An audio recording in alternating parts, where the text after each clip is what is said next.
Superstitions, మూఢనమ్మకాలు. పెద్ద concept కదా ఇది. సో సూపర్స్టిషన్స్ వల్ల మనకి ప్రెజుడిసెస్ ఎలా వస్తాయి?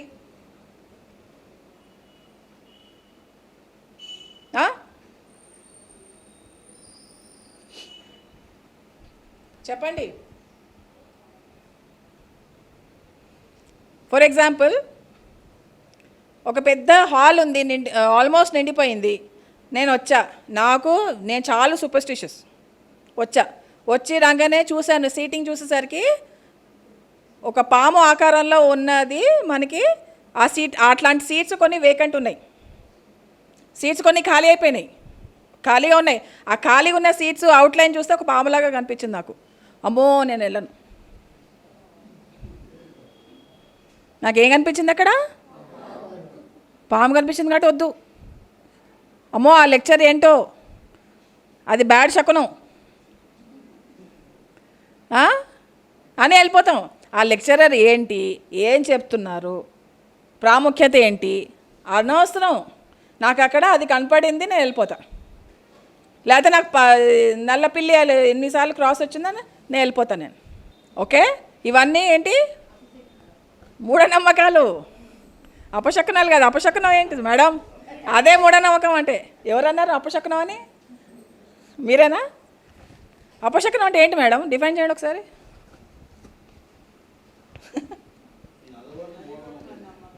అపశకునం అంటే ఏంటి? డిఫైన్ చేయండి. ఏంటి మంచి శకునం అంటే ఏంటి, అపశకునం అంటే ఏంటి? Exactly sir madam, that is called prejudice. ఈ అపశకునం అనేది ప్రెజుడిస్. సో సూపర్స్టిషియస్ ఉన్న మనిషి ఎప్పుడు కూడా మంచిగా వినలేడు. ఎందుకు? తన మూఢనమ్మకాలే తనకు ఉన్నాయి కాబట్టి. ఓకే, ఇలాంటి ఎగ్జాంపుల్స్ ఏది? ఇలా చూశాడు కాబట్టి వెళ్ళిపోవడం, అలా పాము అలా షేప్లా కనపడింది కాబట్టి వెళ్ళిపోవడం, పిల్లి క్రాస్ అయింది నాకు ముందర కాబట్టి వెళ్ళిపోవడం. ఇలాంటి వాళ్ళు అసలు లెక్చర్కి వస్తారా? వాళ్ళు వచ్చినా భయంతో ఉంటారు. అబ్బా, నేను అవన్నీ అపశకునాలు వచ్చినా కానీ నేను కూర్చున్నా, నాకు ఏమవుతుందో, ఇప్పుడు కీడేం జరుగుతుందో,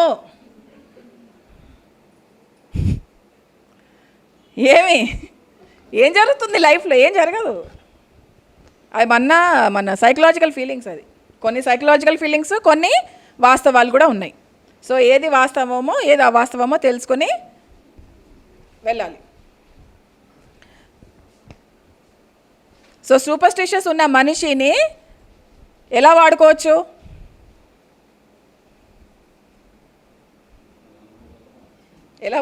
సూపర్స్టిషన్, మూఢనమ్మకాలు ఉన్న మనిషిని ఎలా వాడుకోవచ్చు మనము?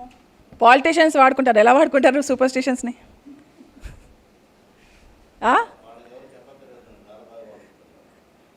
సో మనుషుల యొక్క మూఢనమ్మకాలని లేకపోతే మూర్ఖత్వాన్ని కొంతమంది వాడుకుంటారు. సో సూపర్స్టిషన్స్ని మీరు పెంచకండి. అర్థమవుతుందా?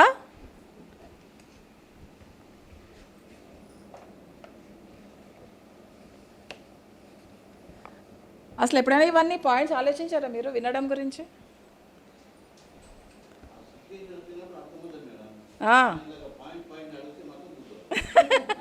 కాదు, నేను అనేది లిసనింగ్లో ఇవన్నీ పాయింట్స్ వస్తాయని మీకు ఏమైనా తెలుస్తుందా?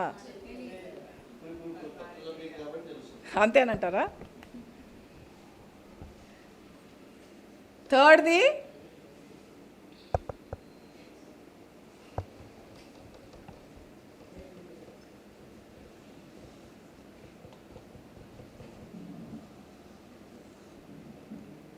ఎంత పెద్ద వర్డ్ కదా, ప్రీడిటర్మినేషన్.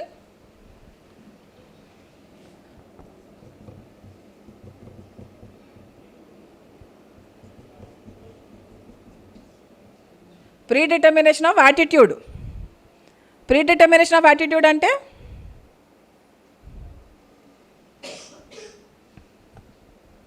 ఎవరేం చెప్పినా నేను వినను,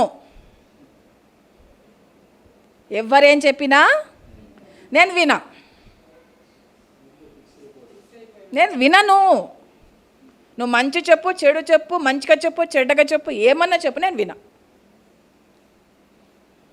అది ప్రీడిటర్మినేషన్ ఆఫ్ యాటిట్యూడ్. అంటే మీ యాటిట్యూడ్ ఎలా ఉందంటే నేను ఇంతే, నేను ఇంతే, నేను మారను, మీరు ఎంత చెప్పినా నేను మారను, నా పాయింట్ రైట్. సో అది ప్రీడిటర్మినేషన్ ఆఫ్ యాటిట్యూడ్. ఇలాంటి వాళ్ళు ఎవరైనా వినగలరా? మన జీవితంలో ఎంతమందిని చూసుంటాం అట్లాగా. So that is why I'm requesting all the ladies to stop watching serials. అందరికీ చెప్తున్నాను,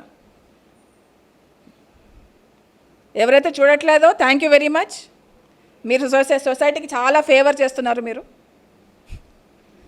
చూసేవాళ్ళు దయచేసి ప్లీజ్, అవి మనల్ని చాలా బ్రెయిన్ వాష్ చేస్తున్నాయి. లేడీస్ని ఎస్పెషల్లీ సీరియల్స్ చాలా బ్రెయిన్ వాష్ చేస్తున్నాయి. లేని ఐడియాస్ తెప్పిస్తూ, లేని ఇమోషన్స్ తెప్పిస్తూ, లేని తగాదాలు అవన్నీ తెప్పిస్తూ. So they are creating disturbances unconsciously. Predetermination ఉన్న మనిషి ఎప్పుడు ఎలా వింటాడు? ఇప్పుడు నేను మీకు ప్రీడిటర్మినేషన్ ఉందనుకోండి సార్, మీరు నన్ను ఎలా వింటారంటే నేను చెప్పేదానికి అగెయిన్స్ట్గా మీరు తుపాకులు ఎట్లా కాలుస్తారు దాన్ని రెడీ చేసుకుంటూ ఉంటారు. మీకు ఒకటి చెప్తున్నా, కానీ మీరు వినేది వినడం కోసం వినరు, నేను ఎట్లా రెస్పాండ్ చేయాలని వింటూ ఉంటారు. ఆయన నేను కదలను, నేను నమ్మేది నమ్ముతా, నేను నువ్వేం చెప్పినా వినను అనే యాటిట్యూడ్ వాళ్ళు ఎప్పుడు కూడా వినడానికి వినరు. చెప్పేదాన్ని బట్టి నేను ఎట్లా అటాక్ చేయాలా, కౌంటర్ వేయడానికి వింటారు. అది వేరే పాయింట్ సార్. మళ్ళీ this is only for attacking. ఎలా అటాక్ చేయాలా, మళ్ళీ నువ్వు రాంగ్ అని ప్రూవ్ చేయాలి, నేను రైట్ అని ప్రూవ్ చేసుకోవాలా, అందుకోసం వింటుంటారు. వింటామా లేదా? ఒక్కొక్కసారి మనం వింటూ ఉంటాము, అట్లా చేస్తుంటాము. వేరే వాళ్ళు కొంతమంది కూడా చూస్తుంటాం మనం.